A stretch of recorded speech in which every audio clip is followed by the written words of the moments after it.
Tudo bem, pessoal? Eu me chamo Camille, faço parte da Juventude Ave Luz. Estamos aqui hoje com a Michele, não é, Michele? Foi nossa palestrante do dia. Nós vamos fazer algumas perguntas para a Michele, para receber um pouquinho do conhecimento, não é?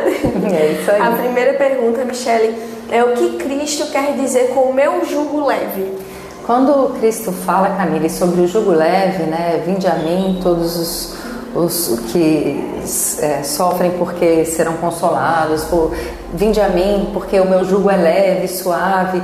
Ele traz para a gente a perspectiva de que caminhando nos ensinamentos dele, né, de amor, de paciência, de justiça, de caridade, a gente consegue ter uma vida muito mais tranquila, muito mais livre de sofrimentos, porque se a gente for analisar as nossas dores, nossos sofrimentos, eles estão muito ligados, muito conectados com dificuldades que a gente tem ainda, aqui na Terra, com egoísmo, com orgulho, com vaidade, né, os nossos melindres, a nossa dificuldade de fazer pelo outro aquilo que a gente gostaria que fizessem pela gente.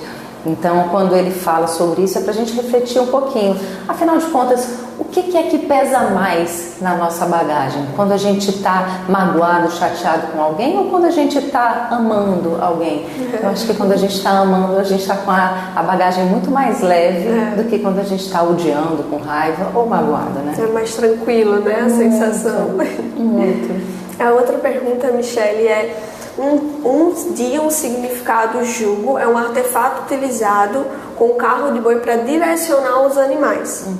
E aí, ou seja, a obediência. Então devemos ser submissos à obediência às divinas, às leis divinas. Às leis divinas. Então, a obediência às leis divinas, ela vai ter que vir de um jeito ou de outro, pelo amor ou pela dor.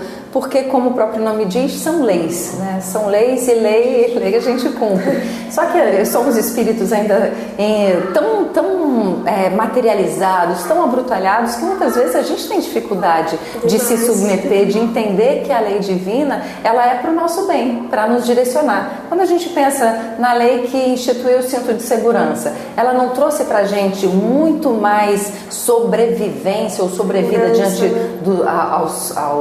aos acidentes de carro? Foi uma lei que ela veio trazendo segurança, trazendo mais vida, né?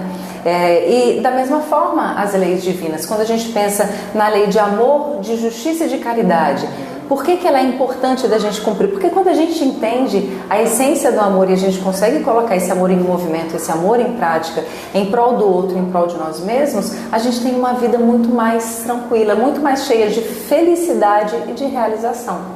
Com certeza, e a gente muitas vezes reclama, por exemplo, o exemplo que você deu do cinto, né? A gente sabe que é pro nosso bem, mas ainda é capaz de falar, aquela câmera pegou, eu sem o cinto. Somos muito embrutecidos ainda. A gente sabe que aquilo é pro nosso bem, né? Mas a gente ainda reclama. A próxima é como podemos chegar a Jesus Cristo para que podemos ter um alívio das nossas aflições.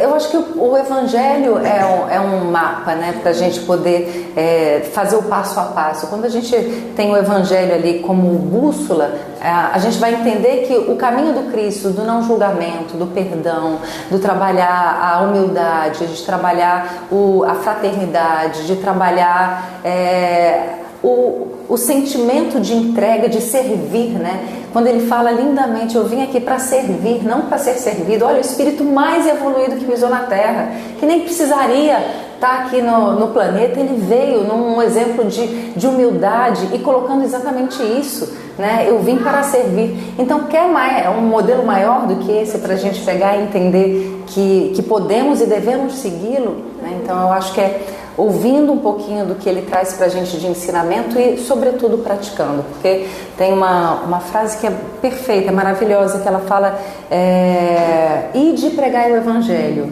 Quando necessário, use palavras. Pronto, Michele. E a última é para você nos deixar um conselho para os jovens. Eu já fui jovem um dia. Então, se eu fosse dizer para a Michele jovem, a Michele de 13, 15 anos, eu falaria assim: não se angustie não, Michele, fique tranquilo. Você que é jovem, que está angustiado, que às vezes não sabe o que vai fazer, que profissão vai escolher, que curso vai escolher, ou às vezes não se sente encaixado dentro daquele grupo no qual você está inserido, seja na escola, na faculdade, seja no seu condomínio, dizer para esse jovem que fale assim: olha, tá tudo certo, vai tudo dar certo. Agora é preciso que você dê um passo. E esse passo, ele entra muito na questão do autoconhecimento e do autoaperfeiçoamento. Quando a gente começa a estudar o Evangelho, a gente vai entendendo que quando a gente se olha com uma lupa bem grande, assim, com uma lupa que coloca pra gente os pontos que a gente tem a melhorar, né, a gente começa a se trabalhar para conviver melhor e para entender melhor o nosso papel nesse mundo. E os jovens são protagonistas de uma mudança gigantesca que está acontecendo no planeta. Então, assim, se apropriem, né, dessa mensagem, se apropriem dessa mudança, porque vocês são parte essencial desse mundo de regeneração que a gente está construindo. Um beijo para todos os jovens da Juventude Espírita da Ave Luz. Muito obrigada, Michele, muito obrigada, foi um prazer. E a gente pede aqui que vocês deixem o like de vocês, compartilhem com os amigos, com a família, tá certo? Se inscreve no canal. Foi um prazer. Tchau. Tchau.